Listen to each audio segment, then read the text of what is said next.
বলো মহাপ্রভু শ্রী জগন্নাথ কি যায়। নন্দীঘোষ তালব্যশ দর্পদালন রেডি। আমি আজকে 15 তারিখ, কালকে রথযাত্রা 16 তারিখ। আমি এই মুহূর্তে শ্রী শ্রী মহাপ্রভু জগন্নাথ দেবের মন্দিরের সামনে। এই দেখুন কত মানুষ।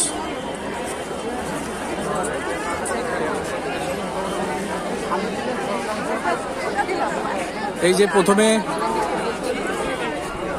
এটা নন্দীঘোষ, এটাতে মহাপ্রভু চড়বেন। তারপরে রয়েছে বড় ভাই শ্রী বলরামের রথ, ওটার নাম তালধ্বজ।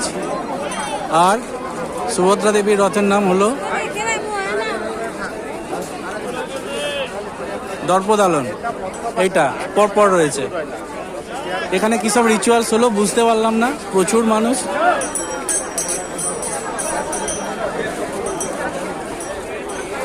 রথযাত্রার শুভকামনা এবং শুভেচ্ছা রইল সকলকেই। আমি থাকবো কালকে পুরীতে এবং চেষ্টা করব আপনাদের যতটা সম্ভব হয় দেখানোর। বলো মহাপ্রভু শ্রী জগন্নাথ কি যায়।